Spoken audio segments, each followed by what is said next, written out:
আলাদা, সব একই সমস্যা এক জায়গা থেকে, সেটা হচ্ছে এই ডিজিএফআই। এর ওয়াকার যা বুঝাচ্ছে ডিজিএফআই মহাপরিচালক তাই করে, সবখানে এটাই চলছে।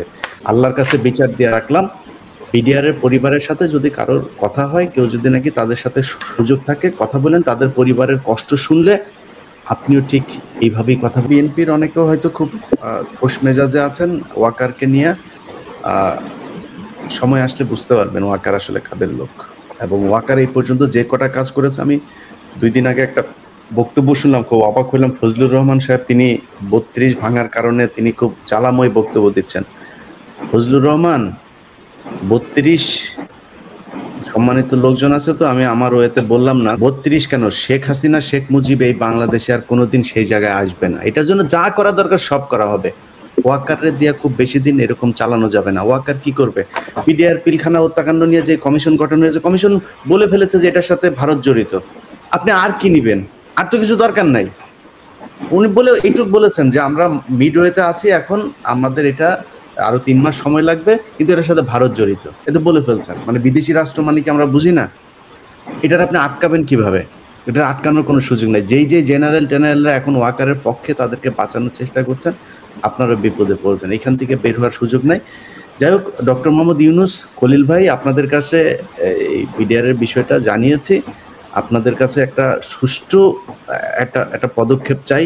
যদি না পারেন তাহলে আমার মনে হয় প্রতিরক্ষার এইটা ছাড়া দেন, এটা ছাড়া এটা হিরো আলম টালম কারোর একজনের দেন, তারা চালায়। আপনার প্রতিরক্ষা যদি আপনি সেনাপ্রধানরে বুঝাইতে না পারেন, তাহলে তো সমস্যা। যা চাই তাই হবে। 17 বছর আগে, 16 বছর, 10 বছর, 12 বছর আগে খুন হয়েছে, সেটা সাক্ষী নাই, কিছু নাই, জামিন দিয়ে দিচ্ছেন বিচারক, তারপরে আবার ফের স্টে অর্ডার দিয়ে দেয়। মানে কোর্ট কি, এটা কি ডিজিএফআই এর প্রতিষ্ঠান নাকি যে ডিজিএফআই যা বলবে তাই? আর যারা আসিফ নজরুল সহ যারা আজকে বলছেন যে আপনাদের কিছু করার নাই, কিছু করার না থাকলে আপনারা এখানে বসে থাকতে বলে নাই তো, এগুলি বলেন যে আমার এই সমস্যার কারণে আমি দায়িত্ব পালন করতে পারি নাই, রিজাইন করলাম, দ্যাটস ইট, চলে যান এখান থেকে। এইভাবে থেকে তারপরে মানুষের জীবন নিয়ে খেলা করেন না ভাই। আপনাদের সেনাবাহিনীর লোকজন আকাম কুকাম সব করলো, বিডিআর এর ডাল ভাতের টাকা মেরে খাইলো তারা, নিজেরা গ্যাঞ্জাম। কর্নেল মুজিব, কর্নেল, তারপরে কি বলে জেনারেল আপনার শাকিল, এদের সাথে মইনুল আহমেদের গ্যাঞ্জাম। মানে এই গ্যাঞ্জাম, দুই পক্ষের গ্যাঞ্জামের মধ্যে না আপনারা বিডিআর এর লোকজনের উপরে এই টর্চার কেন করতেছেন? এটা কি আপনার স্যারকে একটু জিজ্ঞেস করেন আপনি? হত্যা মামলা চার্জশিটে যে 17 জনের বিরুদ্ধে এক্সক্লুসিভের অভিযোগ পাওয়া গেছে, এখন আর এই 17 সংখ্যাটা 17 থাকলো না। টোটাল যে 857 অথবা 856 কম বেশি, এই সবাইকে হত্যা মামলা যারা আসামি ছিলেন সবাইকে বিস্ফোরক মামলায় নিয়ে আসা হলো। দুর্ভাগ্য হলো এই যে হত্যা মামলায় রায় হয়ে গেছে, সেই রায় হাইকোর্ট ডিভিশনে সেট হয়েছে, সেই রায়ের বিরুদ্ধে গভর্নমেন্ট আবার অ্যাপিল করেছে, যেটা অ্যাপিল ডিভিশনে পেন্ডিং আছে। যারা খালাস পেলেন, হত্যা মামলা থেকে পরিপূর্ণভাবে খালাস পেলেন, এই 352 বা কম বেশি এই আসামিরা এখন বিস্ফোরক মামলায়, যে মামলায় প্রায় 1100 সাক্ষী দেখানো হয়েছে, মাত্র 200 বা 200 প্লাস সাক্ষীর জবানবন্দি হয়েছে। এই অবস্থায় ওই খালাস পাওয়া, হত্যা মামলা থেকে খালাস পাওয়া আসামিরাও, যার মৃত্যুদণ্ড হইল, তিনিও জেলে আছেন গত 17 বছর ধরে, যিনি খালাস পেলেন তিনিও জেলে আছেন। এবং আরো মজার বিষয় হচ্ছে, এই বিস্ফোরক মামলার একজন সাক্ষী মেজর জাহিদি, তিনি কোর্টে এসে একটি অদ্ভুত সাক্ষ্য দিলেন, জবানবন্দি দিলেন। তিনি বললেন যে আমি ঘটনার দিন ছিলাম, এত সময় ধরে আমি এখানে লুকিয়েছিলাম, এখানে পালিয়েছিলাম, যাই হোক যে কোনো ভাবে উনি বের হয়ে আসলেন। তিনি কিন্তু হত্যা মামলায় সাক্ষী দিয়েছেন। তিনি এসে এবার বললেন যে হত্যা মামলায় কারা এই ষড়যন্ত্রের সাথে জড়িত ছিল। এই টোটাল বিডিআর যে ম্যাসাকার বলছি, মিউটিনি তারা বলার চেষ্টা করছে, আসলে তো এটা মিউটিনি না। এই ম্যাসাকারে কে কোথায় বসে ষড়যন্ত্র করেছিলেন, ব্যারিস্টার ফজলুল তাপস, ওই সময়ের স্বরাষ্ট্রমন্ত্রী সাহারা খাতুন, জাহাঙ্গীর কবির নানক, সবার কথা, কোথায় প্ল্যান হয়েছে, কি প্ল্যান হয়েছে, আর্মিকে কিভাবে এভাবে ডিমোলিশ করে দেওয়া হবে, এই প্ল্যানগুলি উনি বিস্তারিত বললেন। কোর্ট প্রশ্ন করলো যে আপনি যা সাক্ষ্য দিচ্ছেন আজকে, এগুলোর সোর্স কি, আপনি জানলেন কি করে? উনি বললেন যে আমি ওখানকার আমাদের যে আছে ইনভেস্টিগেশন টিম আছে, টিমে আমি কাজ করেছি। সবচেয়ে বড় হচ্ছে যে আমি ওখানকার তদন্ত টিমের সাথে দীর্ঘদিন ধরে কাজ করেছি, যার কারণে এই তথ্যগুলো আমার আগে জানা ছিল এবং পরবর্তীতে আমি বলার সুযোগ পাইনি, এই জন্য আজকে কোর্টে এসে বললাম। আমাদের কষ্টটা হচ্ছে এই জায়গায় যে আপনি প্রথমত এই আজকের বিস্ফোরক মামলা যাদেরকে আটকে রেখেছেন সেখানে 17 জন হওয়ার কথা ছিল, এটা 857 হয়ে গেল। যেই সাক্ষী এসে বলছে যে ষড়যন্ত্রকারী বা এই অপরাধী এরা না, অপরাধী এরা, এবং সবশেষ তদন্ত কমিশন এগুলো পরিষ্কার করে দিল। এখন প্রশ্ন হচ্ছে এগুলো বাস্তবায়ন হচ্ছে না কেন? আমি খুব ছোট মানুষ, আমি ছোট মুখে একটি কষ্টর কারণে, মানুষ যখন অতি কষ্টে থাকে তখন সে অনেক কথাই বলে, একটি কথাই বলতে চাচ্ছি। স্বাধীনতার 54 বছরে এই প্রথম একজন আইনমন্ত্রী পেলাম যিনি আইনের ছাত্র, আইনের শিক্ষক, কিন্তু বাস্তব জীবনে প্র্যাকটিক্যাল লাইফে উনি না আইনজীবী ছিলেন না বিচারপতি ছিলেন। স্যারের জ্ঞান, স্যারের বুদ্ধিমত্তা নিয়ে কোনো প্রশ্ন করার দুঃসাহস আমার নেই। আসসালামু আলাইকুম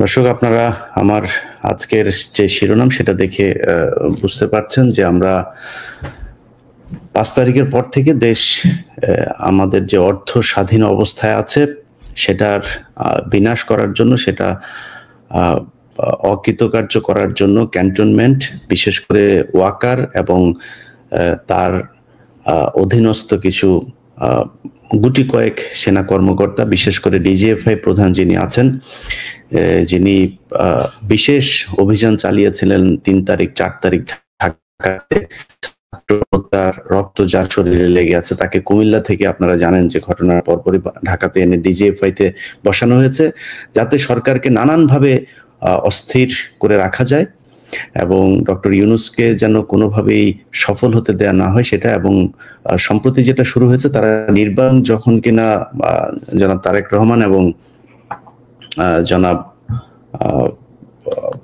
ডক্টর ইউনূস দুজন মিলে যখন শুরু করেছেন যে এক হয়ে এই দেশটাকে এগিয়ে নিয়ে যাবেন এবং নির্বাচনের একটা মোটামুটি সম্ভাব্য তারিখও আপনারা এরই মধ্যে জেনেছেন, তখন তিনি নতুন করে শুরু করেছেন নানান ধরনের টালবাহানা। বিশেষ করে এই দেশে গত কয়েক বছরে গুম, খুন এবং বিডিআর হত্যাকাণ্ডের মাধ্যমে এই দেশকে যে ভারতীয় করদ রাজ্যে পরিণত করা হয়েছিল, সেটার সূচনা যে পিলখানা থেকে, সেটাকে বন্ধ করার জন্য সেনাবাহিনীর যে খুনিরা এখন পর্যন্ত আছে তাদেরকে বাঁচানোর জন্য তার কিছু কর্মতৎপরতা আমরা সম্প্রতি লক্ষ্য করছি। এবং তারই ধারাবাহিকতায় আমাদের আজকের এই অনুষ্ঠানটি যে কারণে করছি সেটা হচ্ছে যে বাংলাদেশের বিচারের ইতিহাসে এক হাস্যকর, অসম্ভব একটা জিনিস বর্তমানে ঘটছে। অনেক মানুষই প্রশ্ন করে থাকেন যে দেশে যেন কোনো ধরনের বিশৃঙ্খলা তৈরি না হয়। দেখেন, দেশটা স্বাধীন হয়েছে আমাদের সবার জন্যই।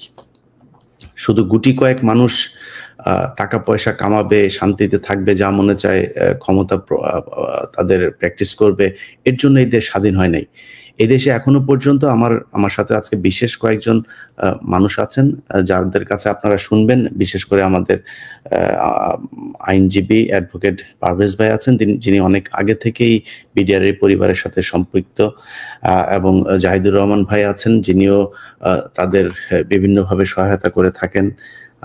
এছাড়া গত 15 বছর ধরে নির্যাতনের শিকার আপনারা হাসিনুর ভাইকে সবাই চেনেন, তিনিও এই বিষয়গুলো নিয়ে এক প্রকার বিরক্ত এবং তিনিও খুব চান যে এই বিচারটা হোক। এই বিডিআর হত্যাকাণ্ডের সরাসরি ভুক্তভোগী কর্নেল হাসিনুর রহমান বীর প্রতীক। তো ওনাদের কাছ থেকে আপনারা শুনবেন যে কি চলছে। আমরা প্রথমেই একটু 2 লাইনে শুনিয়ে রাখি যে বিডিআর এর যে সদস্যরা 16টি বছর কোনো কারণ ছাড়া জেল খাটলো, তাদের গত 1 বছর পার হতে গেল, এখনো পর্যন্ত তাদেরকে ছাড়া হয়নি। হঠাৎ করেই তাদেরকে ঢাকা থেকে এবং কাশিমপুর থেকে বিভিন্ন জায়গায় শিফট করার একটা প্রক্রিয়া শুরু হয়েছে। সেখান থেকে এরই মধ্যে 65 জনকে ঢাকা কেন্দ্রীয় কারাগার থেকে পাঠিয়ে দেওয়া হয়েছে। এখন অনেকের কাছে মনে হতে পারে হয়তো ধারণ ক্ষমতার বাইরে চলে যাওয়ার কারণে, এরকম কোনো কিছু ঘটে নাই। বিএনপি জামাতের লোকজন দিয়ে ডাবল 3 ডবল মানুষও এই কারাগারে ছিল। এখন নতুন কারাগার, সেখানে ধারণ ক্ষমতার কোনো সমস্যা হয় নাই। তাদেরকে শুধুমাত্র যাতে আইনি যেই সুবিধাগুলো আছে সেগুলো না পায়, পরিবারের সাথে দেখা করতে যেন সমস্যা না হয়, এই জিনিসগুলো করার জন্য আমরা এর মধ্যে আপনারা দেখেছেন যে বিডিআর এর পরিবারের একজন সদস্য যিনি জেলখানায় আছেন, তার মা ভিক্ষা করে খায়, ঢাকা শহরে ভিক্ষা করে, তারপরও ছেলের এই বিভিন্ন সময় দেখা করা, তার সাথে আইনি যে খরচ এগুলো চালানো, এগুলো তারা করে জীবন যাপন করছে। হঠাৎ করে তাদেরকে পাঠানো হচ্ছে, যার বাড়ি হচ্ছে খুলনাতে তাকে পাঠানো হচ্ছে সিলেটে, যার বাড়ি চিটাগাঙে তাকে পাঠানো হচ্ছে রংপুরে। এটা জাস্ট একটা বাংলাদেশের এই যে দেশপ্রেমিক মানুষগুলো তাদের সাথে একটা মজা, এবং দেশের আইনকে বৃদ্ধাঙ্গুলি দেখিয়ে ওয়াকার যেটা করছে সেটা কোনোভাবেই চলতে দেওয়া যায় না। পারস ভাই, হঠাৎ করে কেন এই বিডিআর এর লোকজনকে বের করা হচ্ছে? আপনি এটা কি কোনো কিছু জানতে পেরেছেন? জি ধন্যবাদ। আমি একটু পেছন থেকে বলবার চেষ্টা করছি। সেটা হচ্ছে এই যে বিডিআর হচ্ছে একটি স্বশাসিত বাহিনী, যাকে শাসন ক্ষমতাটা হচ্ছে আর্মির হাতে। এটি একটি বিষয় আমাদেরকে লক্ষ্য রাখতে হবে। এবং একইভাবে জেল কর্তৃপক্ষ, জেল প্রশাসন, এটিও বিডিআর এর মতোই স্বরাষ্ট্র মন্ত্রণালয়ের অধীন। কিন্তু এই জেল অথরিটির চূড়ান্ত পর্যায়ে অ্যাপেক্স পজিশনে যারা আছেন এরা আর্মি থেকে আসা, ডিআইজি প্রিজন থেকে শুরু করে একদল দায়িত্বশীল সেনা অফিসার দ্বারা এটা পরিচালিত হয়। তার মানে হচ্ছে যে বিডিআর যেমনি ভাবে আমাদের গৌরবান্বিত সেনাবাহিনী কর্তৃক পরিচালিত হয়, ঠিক তেমনি জেলখানার অবস্থাটা তাই। তো আমরা যখন দেখি যে আমাদের সেনাপ্রধান যখন রায়ের আগে একটি রায় দিয়ে দেন যে 25-26 ফেব্রুয়ারি এই ঘটনার জন্য বিডিআরই দায়ী, এবং এই নিয়ে আর কোনো তর্ক করবার সাহস যেন কেউ না করে, এটাকে এখানে উনি ফুল স্টপ দিচ্ছেন। এখন যখন বিচারের আগে একটি বিচার হয়ে যায়, রায়ের আগে যখন রায় ঘোষিত হয়, তখন এই আর্মির অধীন এই বিডিআর অথবা জেল কর্তৃপক্ষের দায়িত্বটা থাকে ওই রায়টা এক্সিকিউশন করা। এখন এই রায়টাকে এক্সিকিউশনের কোনো পার্ট এই হয়রানি কিনা আমি জানি না। আমি নিজে সৌভাগ্য অথবা দুর্ভাগ্য বলি যে দুইবার এই জেলে থাকার সুযোগ হয়েছে। তো সেখানে কোনো প্রকার বড় অঘটন ছাড়া এই ধরনের 16 বছর 17 বছর ধরে যারা আছেন, যারা অসুস্থ, যারা চলবার মতো শক্তি নেই, আমি নিজে এদের খুব কাছ থেকে দেখেছি, সেই মানুষগুলোর সাথে এই ধরনের নিষ্ঠুর আচরণ ওই রায়ের কোনো প্রতিফলন কিনা, এটা আমার মনে হয় যে গোটা জাতির ভেবে দেখার বিষয়। দ্বিতীয় যে বিষয়টি বলতে চাচ্ছি সেটি হচ্ছে এই, আপনি দেখেন যে এই 5ই আগস্টের পরে মহামান্য হাইকোর্টে একটি রিট হইল, এবং সেই রিটে মহামান্য হাইকোর্ট সন্তুষ্ট হলেন, একটি অর্ডার দিলেন তদন্ত কমিশন গঠন করবার জন্য গভর্নমেন্টকে। সরকার একটি স্বাধীন তদন্ত কমিশন গঠন করলেন। তার মানে হচ্ছে যে 2009 থেকে যেই বিচারগুলো চলে আসছে, যে তদন্ত চলেছিল, মহামান্য হাইকোর্টের ব্যাপারে নিজেরা আশ্বস্ত হলেন যে হ্যাঁ, এই তদন্তটি সঠিকভাবে হয়নি। যারা এই ঘটনা ঘটিয়েছেন, যারা এই ঘটনায় অর্থ যোগান দিয়েছেন, যারা এই ঘটনার কুশীলব, যারা ষড়যন্ত্রকারী, পরিকল্পনাকারী, এবং যারা এই ঘটনায় প্রত্যক্ষভাবে অংশগ্রহণ করে যারা এই কুকর্মটি ঘটিয়েছেন, তাদেরকে পরপারে পার হয়ে যাওয়ার ফ্রি এক্সিট দিয়ে দিলেন, তাদেরকে এই তদন্তের আওতায় আনা হয়নি। এটা যখন মহামান্য হাইকোর্টের কাছে নিশ্চিত হলো, মহামান্য হাইকোর্ট তদন্ত কমিশন করার কথা বললেন, এবং বাংলাদেশ সরকার সাবেক বিডিআর প্রধান আলম ফজলুর রহমান সাহেবের নেতৃত্বে একটি স্বাধীন তদন্ত কমিশন করলেন। এখানে দুটি বিষয়। একটি বিষয় হচ্ছে যে এই স্বাধীন তদন্ত কমিশন গঠনের মাধ্যমে মহামান্য হাইকোর্টের এই উপলব্ধির মাধ্যমে এটা পরিষ্কার হলো যে 25-26 ফেব্রুয়ারি যারা এই অপকর্মটি করেছেন, স্বাধীন দেশের এতগুলো সেনা অফিসারকে ধ্বংস করে দিয়েছেন, এবং চৌকস বিডিআর কে যারা ধ্বংস করে দিয়েছেন, তারা আইনের আওতায় আসেনি, তাদেরকে আইনের আওতায় আনা দরকার। আমাদের ন্যাচারাল জাস্টিসটা হচ্ছে কি, যখন এই ধরনের কোন অধিকতর তদন্ত শুরু হয়, পুনঃ তদন্ত শুরু হয়, তাহলে আগের ভুল তদন্তে যারা আসামি হয়েছিলেন, যারা কনভিক্ট হয়েছিলেন, হাজতি অথবা কয়েদি, যে কোনো ফরমেশনে তারা জেলে আছেন, যে কোনো একটি আইনি ফরমেশনের মধ্যে রেখে তাদেরকে ফ্রি করে দেওয়া হয়। কতক্ষণ পর্যন্ত? যতক্ষণ এই নতুন তদন্ত কমিশনের রিপোর্ট না আসে। সেটি করা হয়নি, আজ পর্যন্ত সেটি করা হয়নি। ট্রায়াল সেশনে অনেকগুলো ডেট গেল, স্বল্প সংখ্যক কিছু বিডিআর সদস্যকে মুক্তি দেওয়া হয়েছে, অধিকাংশ সদস্যরা এখনো ভেতরে আছে। আরেকটি ঘটনা যেটা ঘটলো, এই স্বাধীন তদন্ত কমিশন ইতিমধ্যেই আলম ফজলুর রহমান সাহেব একটি প্রেস কনফারেন্স করে বললেন যে যারা ষড়যন্ত্রকারী ছিল, যারা মাস্টার মাইন্ড ছিল, তাদেরকে তারা খুঁজে পেয়েছে। অনেক সুদূর একটি পরিকল্পনার অংশ হিসাবে এই ঘটনাটি ঘটানো হয়েছে এবং স্বাধীন চেতা চৌকস অফিসারদেরকে একটি জায়গায় এনে যাদের ওখানে আসবারই কথা ছিল না, কোনোভাবেই কোনো ফরমেশনে এই দরবার হলে তাদের আসবার কথা ছিল না, তাদেরকে নিয়ে এসে এভাবে ম্যাচাকারটি ঘটনা হয়েছে। এরা এই স্বাধীন তদন্ত কমিশন নিশ্চিত হয়েছে। তাহলে মহামান্য হাইকোর্টের যে উপলব্ধি, সরকারের যে সিদ্ধান্ত এবং সেই সিদ্ধান্তের আলোকে আজকে যে তদন্ত কমিশনের রিপোর্ট আংশিকভাবে ফজলুর রহমান সাহেব যেটা প্রকাশ করলেন, তার মাধ্যমে এই নির্যাতিত নিপীড়িত সেনা অফিসারদের নির্দোষিতা প্রমাণিত হইল। আমাদের কষ্টটা লাগে সেই জায়গায়, এই নির্দোষিতা আংশিকভাবে প্রমাণিত হওয়ার পরেও এই তারিখগুলো যাচ্ছে আমরা যারা ভেতর আছে সবার জন্য জামিনের আবেদন করছি, কিন্তু তাদেরকে এই সত্য রিপোর্ট পাওয়ার পরও তাদেরকে জামিন দেওয়া হচ্ছে না। উপরন্তু আমরা পরশুদিন থেকে এটা শুরু হয়েছে। আজকে একটু আগে আমাকে একজন একটু মেসেজ দিয়ে বলল ডিসি অফিস থেকে, পুলিশের জেলা প্রশাসন থেকে একটি বড় ধরনের এসকর্ট চাওয়া হয়েছে, পুলিশের একটি বড় ধরনের ফোর্স চাওয়া হয়েছে বিভিন্ন জেলায় এই বিডিআর সদস্যদেরকে। এবং এদের মানে কি বলবো এই সদস্যদের কথা, এই সপ্তাহে আমাদের গত ধার্য তারিখের পরে এক বিডিআর সদস্য চিৎকার করে কান্না করতেছে, কি একটা ওয়েতে ফোন করে আমাকে বলতেছে, ভাই এতটা বছর আমি বিয়ে করার 3 মাস পরে গ্রেপ্তার হয়েছে, এতটা বছর বউটা আমার ছিল, এখন সব লোক বলছে যে তুমি আমরা এতদিন আশ্বাস দিছিলা যে এই সরকার আসলে তোমরা জামিন পেবা, এখন তো তোমাদের জামিন পাওয়ার কোনো লক্ষণ নেই, আমি আর ধৈর্য ধরে থাকতে পারতেছি না, নানান জনের নানান কথা অত্যাচার, আমি আর থাকতে পারতেছি না, হ্যাঁ আমি তোমাকে তালাক দিয়ে আমি চলে যাচ্ছি। ভাই আপনি একটু বুঝান, আমার বোর্ডের একটু বুঝান, আমার অল্প কয়টা দিন লাগবে বের হইতে, ও যেন এতটা বছর ধৈর্য ধরেছে আর যেন ধৈর্য না। এই ধরনের অমানবিকতার হাজার কাহিনী, শত শত কাহিনী। আমাদের কষ্ট লাগে যাদের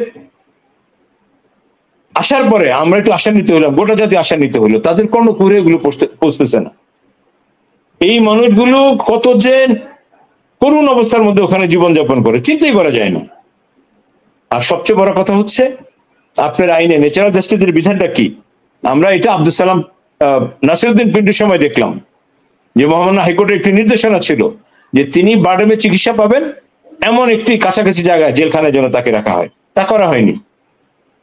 ঢাকা কেন্দ্রীয় কারাগার থেকে তাকে নিয়ে গেল নারায়ণগঞ্জ, তারপরের দিন নিয়ে গেল রাজশাহী, তারপরের দিন আমরা তার মৃত্যুর খবর পেলাম।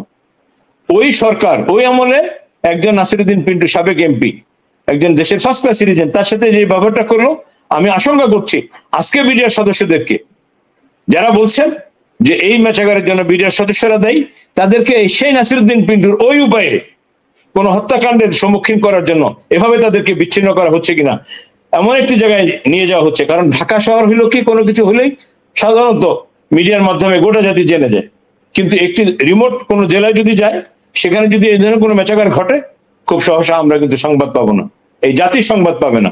আমি আশঙ্কা করছি এই ধরনের কোনো পরিকল্পনার অংশ হিসাবে যেখানে একটি মামলা চলমান এবং এই বিডিআর সদস্যরা এই মামলার আসামি, তাদেরকে ধার্য তারিখে, এই সামনে 27 তারিখে আরেকটি ধার্য তারিখ আছে, 17 তারিখে আরেকটি ধার্য তারিখ আছে, এই 17 জুলাই একটি ধার্য তারিখ যেখানে আছে, যেখানে তাদের উপস্থিতিটা আইনে ম্যান্ডেটরি, সেই অবস্থার মধ্যে এভাবে তাদেরকে বিচ্ছিন্ন করে বিভিন্ন জেলখানায় রিমোট এরিয়ায় পাঠিয়ে দেওয়া হচ্ছে, যেখান থেকে খবর পাওয়া ভালো কিংবা খারাপ আমাদের জন্য কষ্টসাধ্য হবে। এই ধরনের কোনো একটি পরিকল্পনার অংশ হিসাবে এভাবে তাদেরকে, যদিও বিষয়টি ইনহাউস ম্যানেজমেন্টের বিষয়, জেল কর্তৃপক্ষ কাকে কোথায় রাখবে তাদের বিষয়, কিন্তু যাদের মামলা চলমান, যাদেরকে হাজির করতে হবে এবং একটি ন্যাশন ওয়াইড, খুব ন্যাশনাল ইন্টারেস্টের সাথে জড়িত এমন একটি মামলা, একটি গুরুত্বপূর্ণ মামলা, সেই মামলার আসামিদেরকে এভাবে করাটা, এটা কোনো সুদূর পরিকল্পনার অংশ কিনা একজন লয়ার হিসাবে ব্যক্তিগতভাবে আমি খুবই আশঙ্কা ফিল করছি যে এর পরিণতিটা সেই নাসিরউদ্দিন পিন্টুর মতো হয় কিনা, আল্লাহ ভালো জানে। জি স্যার, আসিনুর রহমান ভাই, আমার ভাইরে আজকে একটু ভিলেন হিসাবে আমাদের এখানে জয়েন করছি। ভাই আপনাদের সেনাবাহিনীর লোকজন আকাম কুকাম সব করলো, বিডিআর এর ডাল ভাতের টাকা মেরে খাইলো, তারা নিজেরা গ্যাঞ্জাম, কর্নেল মুজিব, কর্নেল তারপরে কি বলে জেনারেল আপনার শাকিল, এদের সাথে মইনুল আহমেদের গ্যাঞ্জাম, মানে এই গ্যাঞ্জাম, দুই পক্ষের গ্যাঞ্জামের মধ্যে না আপনারা বিডিআর এর লোকজনের উপরে এই টর্চার কেন করতেছেন? এটা কি আপনার স্যারকে একটু জিজ্ঞেস করেন আপনি? আসলে ভাই আমি বলি, আসলে আপনারা উত্তর খুঁজতেছেন, ডাইনামে যাচ্ছেন, উত্তর এখানে না। উত্তর হলো এটা, আমি বলি বলা ওইটা কতটুকু উচিত হচ্ছে, বাট আমার মনে হয় এখন বলা উচিত। ধৈর্যের একটা সীমা আছে, সীমা ভেঙে ফেলছে। এই যে গত কয়েকদিন আগে পিএমজি নিয়ে একটা ঘটনা ঘটলো বা এখনো চলমান, কর্নেল হকের বুদ্ধিতে সেনাপ্রধান অন্যান্য জেনারেলদেরকে নষ্ট করে পিএমজি করলেন হাসান নাসির। উনি যদি পিএমজি তারা সিদ্দিকি করতেন আমরা খুশি হইতাম, তা উনি করেন নাই, হাসান নাসির করছেন। আমরা এই বিডিআর ইস্যু নিয়ে কথা বলছি, আমরা সংস্কার নিয়ে কথা বলছি, এই জন্য বোঝার চেষ্টা করেন তাদের হৃদয় থেকে এখন আওয়ামী লীগ যায় নাই। সেনাপ্রধান যতটা মানে বলবো যে গ্রহণযোগ্য, তার যে স্টাফ অফিসারগুলি আছে, ডিএমআই আর একটা হলো গিয়া কমান্ডেন্ট এসি, এই দুইটা দুষ্ট ছেলে ব্রিগেডিয়ার সেনাপ্রধানকে ইচ্ছা মতো পচাইতেছে, আর আমাদের কর্নেল হক হাতে আরো কয়েকজনকে জড়াইছে। এটা বুঝতেছে কি ভুলটা তারা করতেছে। এখন আপনার মূল কথায় আসি, বিডিআর ইস্যু একটা কমিশন চলমান, কমিশনের প্রধান উচিত একটা চিঠি দেওয়া আইজি প্রিজনকে, কোনো অবস্থায় কোনো সৈনিকদেরকে এখান থেকে পাঠানো যাবে না, তার এখতিয়ার। বিডিআর এর তথ্য দেখেন, অ্যাডভোকেট সাহেব যা জানেন বা আমরা যারা ছেলে মেয়ে ঘরে ছিল কতটুকু জানে, সবাই দৃশ্যমান, বাট মূল জিনিসগুলি এই বন্দিরা জানে যে জেলে আছে। এই কমিশন অতি গোপনে নিরাপত্তার চিন্তা ভাবনা করে তথ্য আনতেন জেলখানা থেকে, এই বিডিআর সৈনিকদের থেকে, অনেক গুরুত্বপূর্ণ তথ্য আনা হয়েছে, ইলিয়াস ভাই আপনি জানেন। এইটা যাতে না হয় এই জন্য সরানো হচ্ছে, এটা আমার অ্যাসেসমেন্ট, মানে আমার বিশ্বাস, আর এই জন্যই সরানো হচ্ছে, অন্য কোনো কারণে না। তবে এএলএম ফজলু স্যারকে নোটিশ করো, আমি তাকে বলবো স্যারকে প্লিজ স্টপ করেন, নাহলে বিতর্কিত হবেন। আপনার ক্ষমতা আছে, এদেরকে ফিরে আনেন এবং ঢাকায় আনেন, এদের সহজেই তথ্য আদান প্রদান করা যায়। এখন কমিশনে একটা লোক, একটা অফিসার জেলখানা যায়, কথা বলে, অনেক ইন্টারেকশন করে, ভালো মন্দ চিন্তা করে, 10টা ভালো কথা বলে, আশ্বাসের কথা বলে, ভবিষ্যতের কথা বলে, অনুতপ্তের কথা বলে, তারপর তথ্যগুলি আনে। এটা তার জন্য ডিফিকাল্ট, যাতে তদন্ত না করতে পারে, কমিশন যাতে তদন্ত ঠিক মতো না করতে পারে, এই জন্য এই পদক্ষেপ। এই জন্য কমিশনের অনুরোধ করবো, আপনারা লয়ার ভাইরা আছেন, কমিশনের এএলএম ফজলু স্যারকে চিঠি দেন, আপনি এই কাজটা করেন, এতে সুবিধা হবে। নাহলে এই যে যাদের প্রতি অন্যায় হয়েছে, অন্যায় থেকে যাবে। অন্যায় জাতি জানতে চায় আসলে কে দোষী, কারা দোষী, কতজন দোষী। আমরা অনেক গুরুত্বপূর্ণ তথ্য পাইছি কমিশন বলছে অলরেডি। সুতরাং আর যাতে না পায়, কারণ সরকার তো চাচ্ছে আর না পাক, আমাদের সরকার তো বাইরে, যারা এই চেতনায় বিশ্বাস করেন। এবং আগামীতে আমার মনে হয় খুব সময় খুব কম, বাইরে নাসিরউদ্দিন ভাই পিন্টু মারা গেছে কেন, আমার কাছে বিজেপি সৈনিকরা সবাই চলে আসছে, সব তথ্য বলা শুরু করছে, কি হয়েছে না হয়েছে, কারাগুলি করছে। আমি তার বিপদে, আমি এমনি চাপের মধ্যে, আমাকে মারার জন্য আপ্রাণ চেষ্টা করতেছে। আমি বললাম ভাই নাসিরউদ্দিন পিন্টু ভাইরে বলো, উনি তো প্রতি সপ্তাহে যায়, ওনাদের বলো। ওনাকে বলা হয়েছে, তারপরে তো পিন্টু ভাই সব জানা যখন শেষ, তখন তারা সরাই দিছে, তারপরে মারা গেছে। পিন্টু ভাই স্বাভাবিক মারা গেছে বলে আমি মনে করি না, তাই মেরে ফেলা হয়েছে, বিকজ সে সব জেনে গেছে। এখন এইটাই হলো কথা, সব জানলে আমরা মরতে হবে, যারা বলবে তাদেরকে মেরে ফেলবে। আমি এই জন্য ওই বলেছিলাম মুখ বন্ধ। এখন তো দেখেন এই দুষ্টামি করতেছে, মানে জানাজানি হয়েছে, কেউ ফাঁস করে দিচ্ছে, কথা বলে দিচ্ছে, তাই সরে দিচ্ছে। এটা আমার ফজলু স্যারের দায়িত্ব, এএলএম ফজলু সাহেব এরকম করা উচিত। আর কারো প্রতি জুলুম হোক এটা আমি চাই না, সত্য প্রকাশ হোক, ক্ষমাটা পরে, বাট সত্য প্রকাশ করতে হবে। ধন্যবাদ ইলিয়াস ভাই। জাহিদ ভাই, আমরা আপনি অনেকদিন ধরেই বিডিআর এর এই পরিবারগুলোর সাথে সম্পৃক্ত, আপনি তাদের একদম ভেতরের যে মায়া কান্না সেটা মানে বোবা কান্না সেটা জানেন। তো আপনি একজন মানবাধিকার কর্মী, একজন সাংবাদিক, একজন রাজনৈতিক বিশ্লেষক, মানে মানে মানে হচ্ছেটা কি, মানে বিডিআর এর সাথে আসলে এটা কি হচ্ছে, এটা কি আপনার কোনো ডেফিনিশনে আপনি বুঝতে পেরেছেন কিনা? যে আমরা আজকে একজন বিডিআর সদস্যের সন্তানের আজকে বক্তব্য শুনলাম আমাদের এখানে, এটা শোনার পরে আমাদের কাছে যেটা মনে হয়, যেটা প্রতীয়মান, এই যে হঠাৎ করে তাদেরকে ঢাকা থেকে সরিয়ে নেওয়া, বিভিন্ন জেলায় স্থানান্তরিত করার যে প্রক্রিয়া চলছে বা যদি হচ্ছে, পক্ষান্তরে এটাকে আমরা মনে করি যেটা স্বাধীন যে তদন্ত কমিশন গঠন করা হয়েছে, যে তদন্ত চলছে, সেই তদন্তকে বাধাগ্রস্ত করার একটি প্রক্রিয়া। এবং এটা একটু আগে আমাদের অ্যাডভোকেট পারভেজ ভাই খুব চমৎকার করে বলেছে যে আমরা বর্তমানে যে অবস্থায় এই বিচারটি আছে, যে অবস্থায় আছে, সেই জায়গায় বিদোষী অনেকটা প্রমাণিত, এমতো অবস্থায় তাদেরকে এইভাবে হ্যারাসমেন্ট করা, এইভাবে তাদেরকে এক জায়গা থেকে এক জায়গায় নিয়ে যাওয়া, এই 16 বছর তারা কারাবন্দী থাকার পরে এখন যে তাদের শারীরিক কন্ডিশন, এটা মানবাধিকারের লঙ্ঘন কিনা, এটা আমাদের কিন্তু বারবার চিন্তা করতে হবে। কোনো ব্যক্তির ইচ্ছায়, কারো জিজ্ঞাসায় যদি এই বিডিআর হত্যাকাণ্ডের যে বিচার, এটা জাতীয় ইস্যু। আমাদের জাতীয় জীবনে বিগত যে 15 থেকে 16 বছর বা 17 বছর যে ইতিহাস, সেই ইতিহাসের যে সূত্রপাত, সেটি কিন্তু ওই 2009 সালের 25 এবং 26 ফেব্রুয়ারি এটা ঘটেছিল। এই যাত্রার শুরুটা কিন্তু সেদিন থেকে হয়েছিল, আমাদের বুঝতে হবে। আমরা যে ফেসিবাদী সরকারের শাসনামলের কথা বলি, এগুলো নিয়ে আমরা গলা ফাটাই, এর মূল জায়গাটা কিন্তু সেই সময় সূত্রপাতটা ঘটেছিল।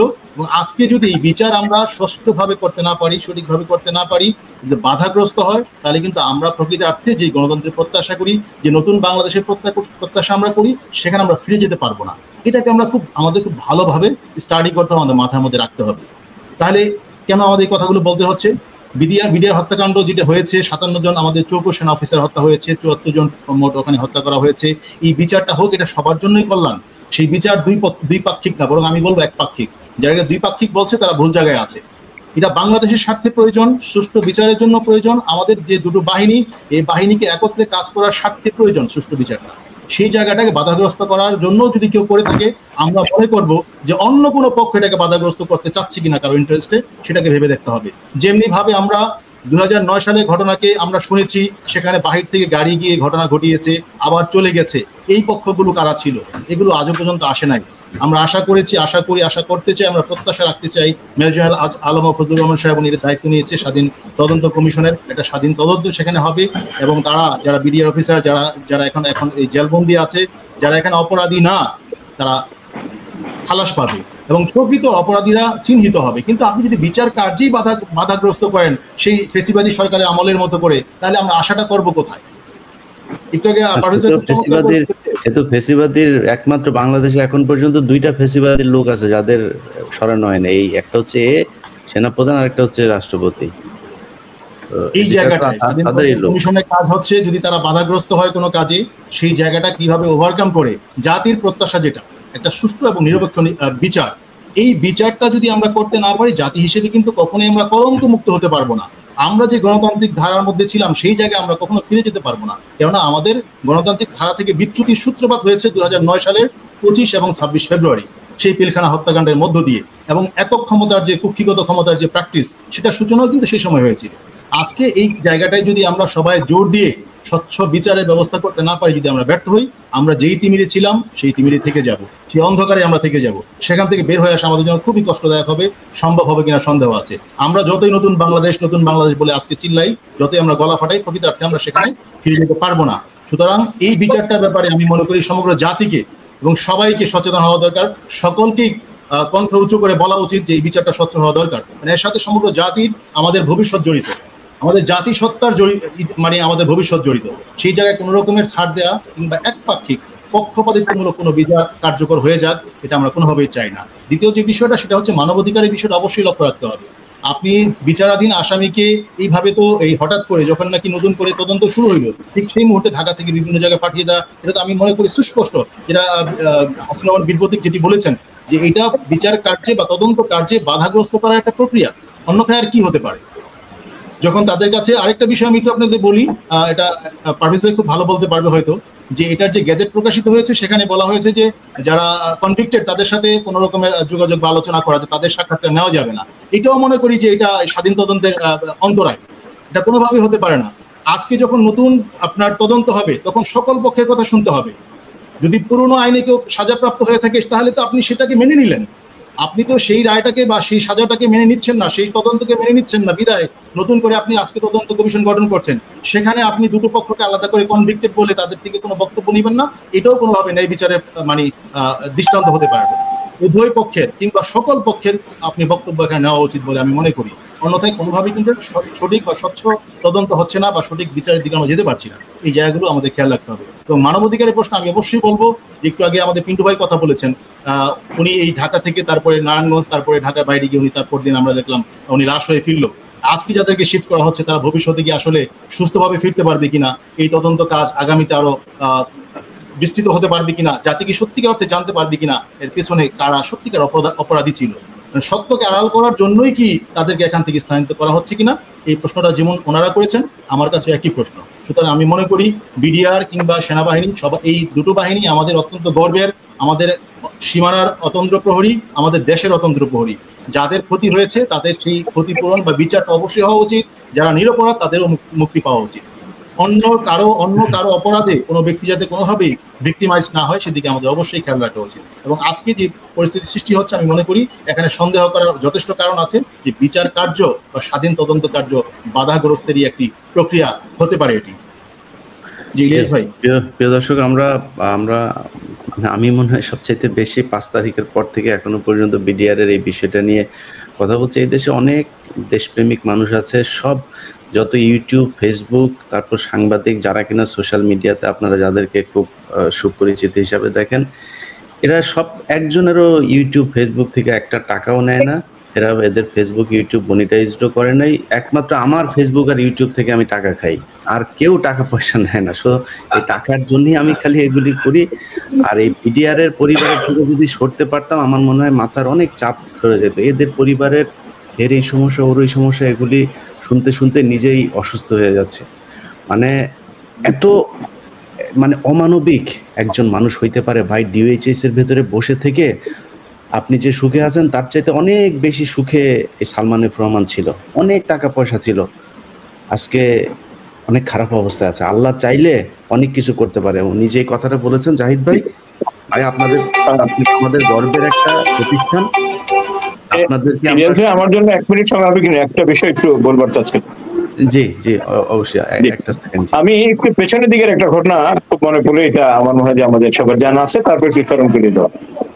এটা হচ্ছে এই হত্যা মামলা যখন হইলো, হত্যা মামলা যখন চার্জশিট হইলো, হত্যা মামলায় তখন বলা হইলো যে 17 জন আসামি পাওয়া গেছে যারা এক্সক্লুসিভের সাথে জড়িত ছিলেন। এই 17 জনকে অভিযুক্ত করে একটা স্প্লিট আলাদা একটা চার্জশিট দেওয়া হবে।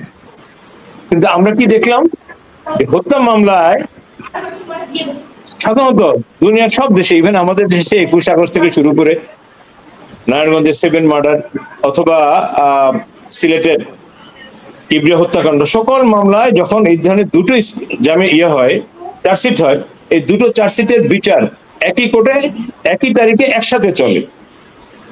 আমরা প্রথম যেটা খুব অবাক হইলাম, ন্যায় নীতির ব্যত্যয় ঘটিয়ে হত্যা মামলার বিচারটি আগে সম্পন্ন করা হলো। এবং সেখানে হত্যা মামলায় একটি বড় অংশ 352 জন বা কম বেশি হবে নির্দেশিত প্রমাণ করে তাদেরকে খালাস দেওয়া হইল। এদেরকে আটকে রাখতে হবে। এদেরকে আটকে রাখার জন্য ওই যে চার্জশিটে বলা হইলো, হত্যা মামলা চার্জশিটে যে 17 জনের বিরুদ্ধে এক্সক্লুসিভের অভিযোগ পাওয়া গেছে, এখন আর এই 17 সংখ্যাটা 17 থাকলো না। টোটাল যে 857 অথবা 856 কম বেশি, এই সবাইকে হত্যা মামলা যারা আসামি ছিলেন সবাইকে বিস্ফোরক মামলায় নিয়ে আসা হলো। দুর্ভাগ্য হলো এই যে হত্যা মামলায় রায় হয়ে গেছে, সেই রায় হাইকোর্ট ডিভিশনে সেট হয়েছে, সেই রায়ের বিরুদ্ধে গভর্নমেন্ট আবার অ্যাপিল করেছে, যেটা অ্যাপিল ডিভিশনে পেন্ডিং আছে। যারা খালাস পেলেন, হত্যা মামলা থেকে পরিপূর্ণভাবে খালাস পেলেন, এই 352 বা কম বেশি এই আসামিরা এখন বিস্ফোরক মামলায়, যে মামলায় প্রায় 1100 সাক্ষী দেখানো হয়েছে, মাত্র 200 বা 200 প্লাস সাক্ষীর জবানবন্দি হয়েছে। এই অবস্থায় ওই খালাস পাওয়া, হত্যা মামলা থেকে খালাস পাওয়া আসামিরাও, যার মৃত্যুদণ্ড হইলো, তিনিও জেলে আছেন গত 17 বছর ধরে, যিনি খালাস পেলেন তিনিও জেলে আছেন। এবং আরো মজার বিষয় হচ্ছে, এই বিস্ফোরক মামলার একজন সাক্ষী মেজর জাহিদি, তিনি কোর্টে এসে একটি অদ্ভুত সাক্ষ্য দিলেন, জবানবন্দি দিলেন। তিনি বললেন যে আমি ঘটনার দিন ছিলাম, এত সময় ধরে আমি এখানে লুকিয়েছিলাম, এখানে পালিয়েছিলাম, যাই হোক যে কোনো ভাবে উনি বের হয়ে আসলেন। তিনি কিন্তু হত্যা মামলায় সাক্ষী দিয়েছেন। তিনি এসে এবার বললেন যে হত্যা মামলায় কারা কারা এই ষড়যন্ত্রের সাথে জড়িত ছিল। এই টোটাল বিডিআর যে ম্যাসাকার বলছি মিউটিনি তারা বলার চেষ্টা করছে, আসলে তো এটা মিউটিনি না।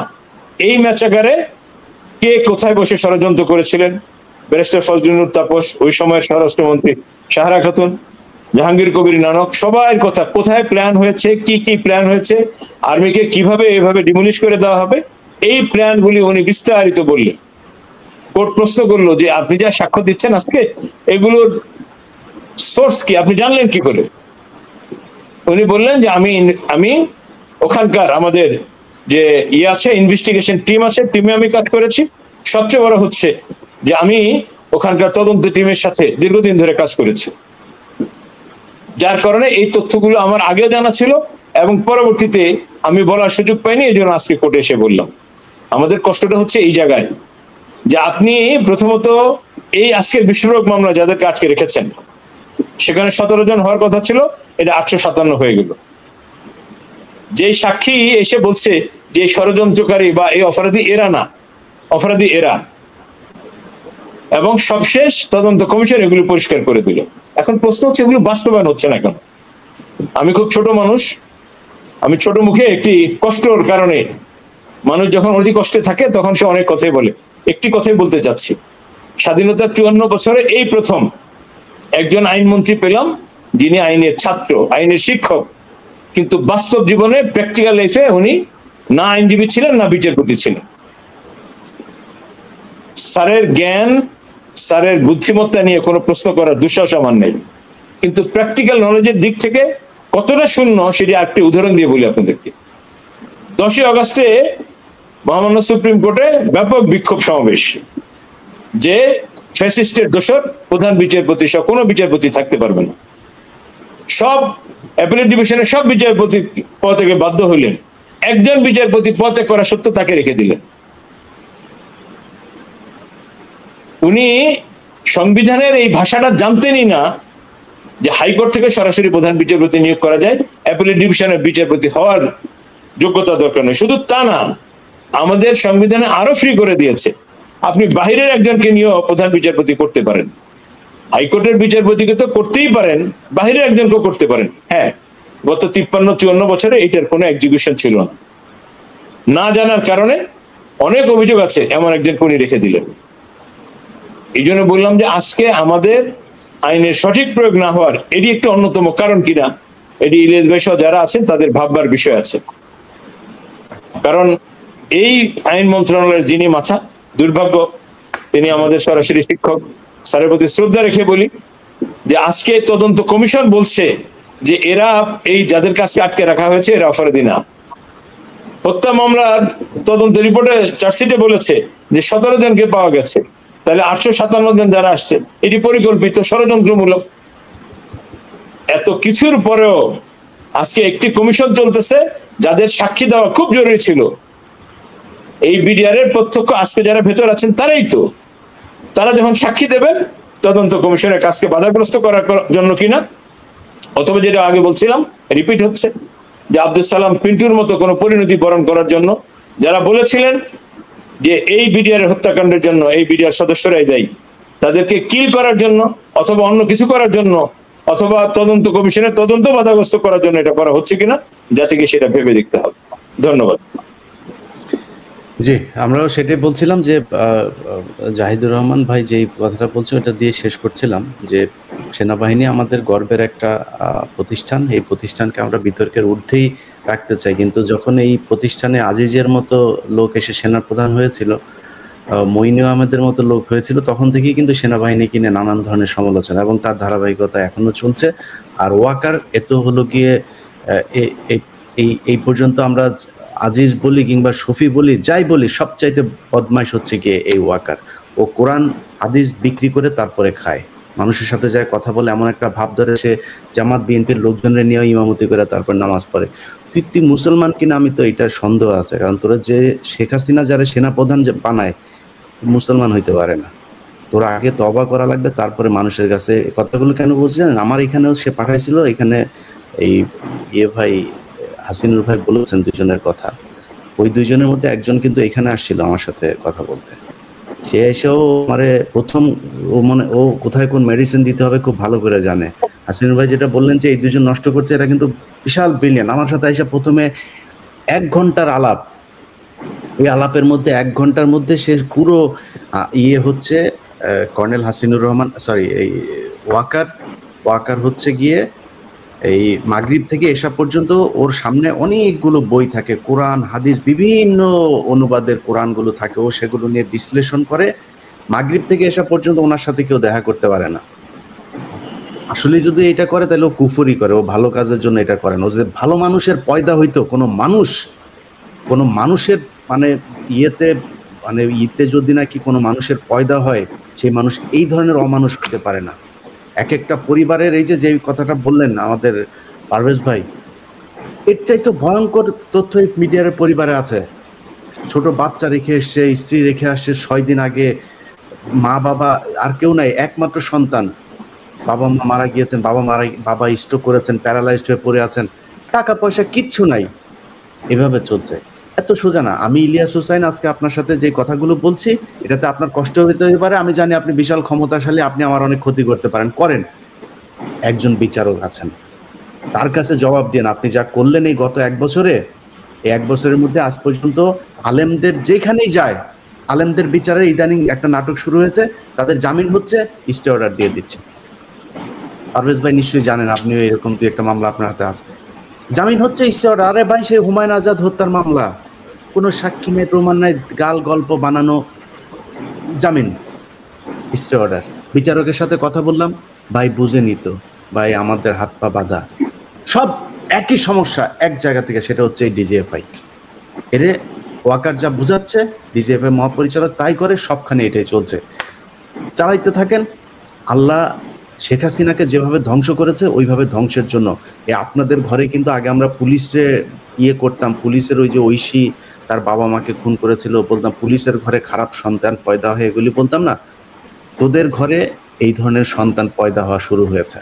এই যে অ্যাডভোকেট সাকিব যেটা পয়দা হয়েছে, এই পিলখানা হত্যাকাণ্ডের টাকা পয়সা দিয়ে আমরা অনেককে শহীদ হিসাবে জানি। তারা সরকারের সুযোগ সুবিধা নিয়ে, এই সেনাপ্রধানের সুযোগ সুবিধা নিয়ে বিদেশে পড়াশোনা করেছে, ভালো থেকেছে, ভালো খেয়েছে, তারা এখন বাপের হত্যার বিচার চায় না। এই সন্তান তোরা পয়দা করে গেছিস, কারণ ওই যে অপারেশনে ডাল ভাতের টাকা মেরে খাইছিস না, ওইটা আল্লাহ এখন তোদের এই যাদের জন্ম দিয়ে গেছিস তাদের দিয়ে উঠায়। এর চাইতে খারাপ ভাবে আর বললাম না, আল্লাহর কাছে বিচার দিয়ে রাখলাম। বিডিআরের পরিবারের সাথে যদি কারোর কথা হয়, কেউ যদি নাকি তাদের সাথে সুযোগ থাকে কথা বলেন, তাদের পরিবারের কষ্ট শুনলে আপনিও ঠিক এইভাবেই কথা বলবেন। ইলিয়াস ভাই একটা কথা বলি, ইলিয়াস ভাই এর আইনজীবী ভাই আছে, এক্সক্লুসিভলি কারোর সাথে পাওয়া যায়, আমি র্যাবে ছিলাম, এক্সক্লুসিভলি সেপারেট পাওয়া যায়, ওইটার জন্য এক্সক্লুসিভ মামলা হয়। রাইফেলের সাথে তো এমুলেশন থাকবেই, বিচার করেন, আমার কোনো সমস্যা নেই, আপনি বিচার করে তার ফাঁসি দেন। একটা মামলা এইভাবে রাখা যায়? আপনার বিচারই শুরু হচ্ছে না 17 বছর, মানে এটা কি বলবো? আমার এত এই আইন তো এইভাবে, ধারা তো এইভাবে খাটানো যায় না মন মতো। অনেক জায়গায় এক্সক্লুসিভ পাওয়া যায়, সেপারেট বোম ব্লাস্ট, মানে স্পেশালি বোমের জন্য এটা এক্সক্লুসিভ ধারা। রাইফেলের সাথে এক্সক্লুসিভ আমি তো বললাম না, এটা কিভাবে গ্রহণ করলো এই চার্জ, আর এটা নিয়ে ফাইজলামি, এটা একসাথে শেষ হওয়ার কথা, দুঃখজনক না। ওইটার রায়ের বিচার, ওইটার রায়ের ফাঁসি টাসি সব অর্ডার হয়ে গিয়েছে, এক্সক্লুসিভের ইয়েতে এখনো পর্যন্ত কিছুই শুরু হয় নাই। মানে এইটার চাইতে মকারি আর দুনিয়ার মধ্যে আর কি আছে? মানে এটা কিভাবে বলবে এক্সক্লুসিভ জবানবন্দিটা কি হবে ভাই বলেন? এক্সক্লুসিভের জবানবন্দিটা কি হবে? তো আয়ের পরে বলবে রাইফেল যে অবৈধভাবে নিছে, এটা একটা অপরাধ, এটা একটা ধারা দেওয়া হবে, অবৈধভাবে রাইফেল নিছে, মানে ফাইল লেভেল একটা লিমিটেশন আছে, নাটক করতেছে বসে বসে। যাই হোক, প্রিয় দর্শক, আপনারা ভালো থাকেন। আর বিএনপির ভাইদেরকে বলবো, বিএনপির অনেকেও হয়তো খুব খোশ মেজাজে আছেন ওয়াকারকে নিয়ে,